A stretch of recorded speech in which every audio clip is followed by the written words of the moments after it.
साथियों, spiritual secrets channel पर आपका हार्दिक स्वागत है।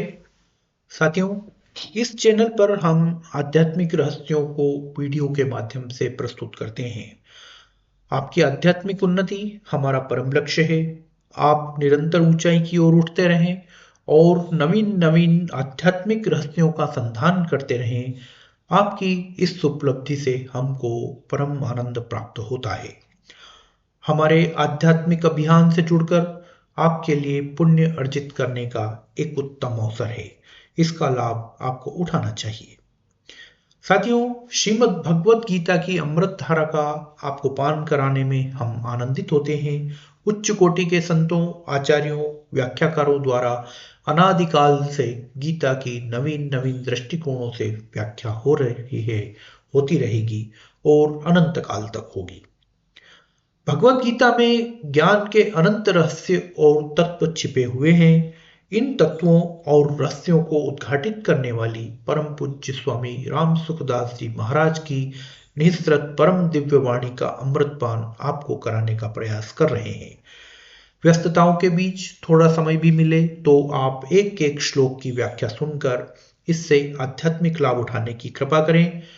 साथियों, आज का विषय है अध्याय 1 का श्लोक 7, जिसमें श्री कृष्णार्जुन संवाद के माध्यम से ब्रह्म विद्या विषाद योग के छिपे रहस्यों को प्रकट करना है। साथियों, यदि हमने गीता को कंठस्थ नहीं किया, गंभीरता से अध्ययन नहीं किया, चिंतन मनन नहीं किया, तो भारत भूमि पर हमारा जन्म लेना ही व्यर्थ है। क्योंकि इसमें मानव जीवन को उत्कृष्ट बनाने वाले गूढ़ रहस्य और मानव मन को परम शांति देने वाले तप साधना के सूत्र छिपे हुए हैं। हम इनका लाभ क्यों न उठाएं? हम विश्व की रचना करने वाले भगवान श्री कृष्ण की वाणी के होते हुए और गीता के उत्तम व्याख्याकारों के होते हुए क्यों हम आधुनिक मोटिवेशनल स्पीकरों, गुणवत्ताहीन पुस्तकों का सहारा लेते हैं? स्वामी जी ने गीता में समाहित इन गूढ़ रहस्यों का उद्घाटन बहुत ही सरल भाषा में किया है। स्वामी जी की पूरे जीवन की तपस्या से यह अमृत निकला है। इसलिए हमारा कर्तव्य है कि इस अमृत का पान करें और इस अमृत से जीवन के कण कण क्षण क्षण को सराबोर कर दें। इन सूत्रों को जीवन में उतार लें। इसमें बताई गई योग साधनाओं से विषाद को नष्ट कर जीवन को सफल बना लें। आइए साथियों, आज हम अध्याय 1 के श्लोक क्रमांक 7 में स्वामी जी द्वारा उद्घाटित रहस्यों को समझेंगे।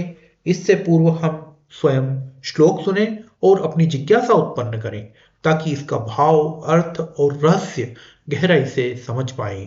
आइए श्लोक पढ़ते हैं। अस्माकं तु विशिष्टा ये तान्निबोध द्विजोत्तम नायका मम सैन्यस्य संज्ञार्थं तान ब्रवीमि ते। द्रोणाचार्य के मन में पांडवों के प्रति द्वेष पैदा करने और युद्ध के लिए जोश दिलाने के लिए दुर्योधन ने पांडव सेना की विशेषता बताई। दुर्योधन के मन में यह विचार आया कि द्रोणाचार्य पांडवों के पक्षपाती हैं ही, अतः वे पांडव सेना की महत्ता सुनकर मुझे यह कह सकते हैं कि जब पांडवों की सेना में इतनी विशेषता है तो तू उनके साथ संधि क्यों नहीं कर लेता। ऐसा विचार आते ही दुर्योधन आगे के 3 श्लोकों में अपनी सेना की विशेषता बताता है। इन 3 श्लोकों में से वर्तमान श्लोक का वर्णन कर रहे हैं। साथियों, हमारे जीवन में भी हमारे परिजनों, मित्रों से अनवरत छोटा मोटा युद्ध ही कर रहे हैं। इस परिप्रेक्ष्य में हमको गीता के संदेशों से शिक्षा लेनी चाहिए। हमको दुर्योधन की मानसिकता का गहराई से अध्ययन करना चाहिए ताकि युद्ध और संघर्ष की जटिलताओं को बारीकी से समझने में मदद मिल सके। युद्ध के कई आयाम होते हैं जहां वीरता और गुण दोनों ही पक्षों द्वारा अलग अलग तरीके से देखे जाते हैं। इससे हमको पारंपरिक अच्छाई बनाम बुराई के द्वंद्व से परे जाकर देखने की प्रेरणा मिलती है। प्रेरणाओं और विश्वासों को समझने के लिए गीता के सूत्रों का सूक्ष्मता से अध्ययन करना बहुत आवश्यक है। श्रीमद् भगवत गीता हमारी समझ को कैसे समृद्ध करती है, दुर्योधन के दृष्टिकोण का अध्ययन किस प्रकार निष्ठा, वीरता और धर्म के आयामों को प्रकट करता है, दोनों पक्षों द्वारा अपनाई गई नैतिकता और अनैतिक दुविधाओं का कितना व्यापक दृश्य दिखाई देता है, ये सब आज हम समझेंगे। साथियों, स्वामी जी द्वारा श्लोक 7 की जो व्याख्या की गई है वो हम प्रारंभ करते हैं। अस्माकं तु विशिष्टा ये तान्निबोध द्विजोत्तम। दुर्योधन द्रोणाचार्य से कहता है कि हे द्विज श्रेष्ठ, जैसे पांडवों की सेना में श्रेष्ठ महारथी हैं, ऐसे ही हमारी सेना में भी उनसे कम विशेषता वाले महारथी नहीं हैं। प्रत्युत उनकी सेना के महारथियों की अपेक्षा ज्यादा ही विशेषता रखने वाले हैं। उनको भी आप समझ लीजिए। तीसरे श्लोक में पश्य और यहां निबोध क्रिया देने का तात्पर्य है कि पांडवों की सेना तो सामने खड़ी है, इसलिए उसको देखने के लिए दुर्योधन पश्य यानी देखिए क्रिया का प्रयोग करता है, परंतु अपनी सेना सामने नहीं है, अर्थात अपनी सेना की तरफ द्रोणाचार्य की पीठ है, इसलिए उसको देखने की बात न कहकर उस पर ध्यान देने के लिए दुर्योधन निबोध यानी ध्यान दीजिए क्रिया का प्रयोग करता है। नायका मम सैन्यस्य संज्ञार्थम तान ब्रवीमीते। मेरी सेना में भी जो विशिष्ट विशिष्ट सेनापति हैं, सेना नायक हैं, महारथी हैं, मैं उनके नाम केवल आपको याद दिलाने के लिए, आपकी दृष्टि उधर खींचने के लिए ही कह रहा हूं। संज्ञार्थम पद देने का तात्पर्य है कि हमारे बहुत से सेना नायक हैं, उनके नाम में कहां तक कहूं, इसलिए मैं उनका केवल संकेत मात्र करता हूं, क्योंकि आप तो सबको जानते ही हैं।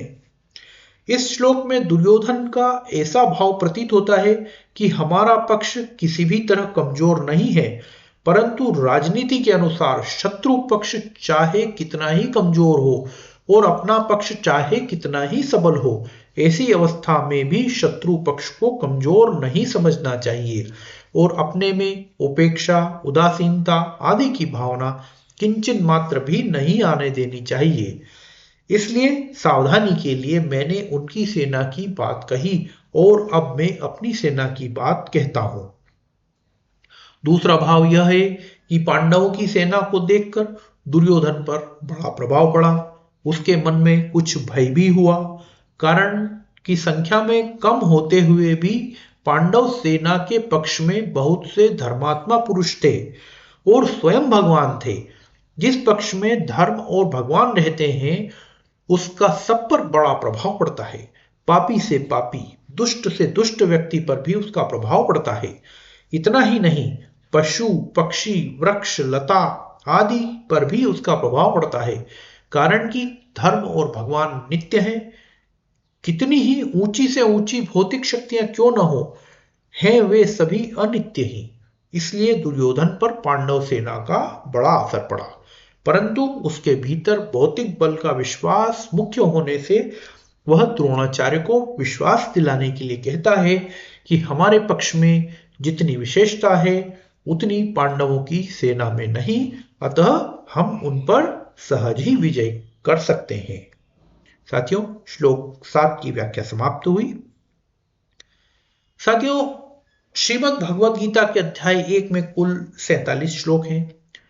इस वीडियो में और इस वीडियो से पूर्व हम गीता की महिमा, गीता का लक्ष्य, गीता का योग, साधन की शैलियां, गीता के संबंध में परम पूज्य स्वामी राम सुखदास जी महाराज के विचार और इसके बाद अध्याय 1 के श्लोक क्रमांक 1 से 6 तक के कुल 9 वीडियो आपके सामने प्रस्तुत कर चुके हैं।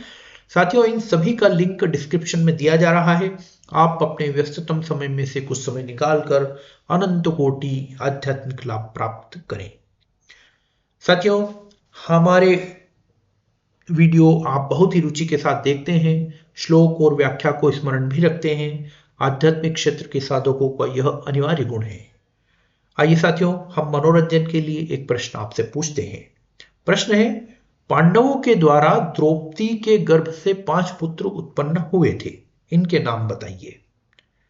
प्रश्न फिर से पढ़ता हूं। पांडवों के द्वारा द्रौपदी के गर्भ से 5 पुत्र उत्पन्न हुए थे, इनके नाम बताइए।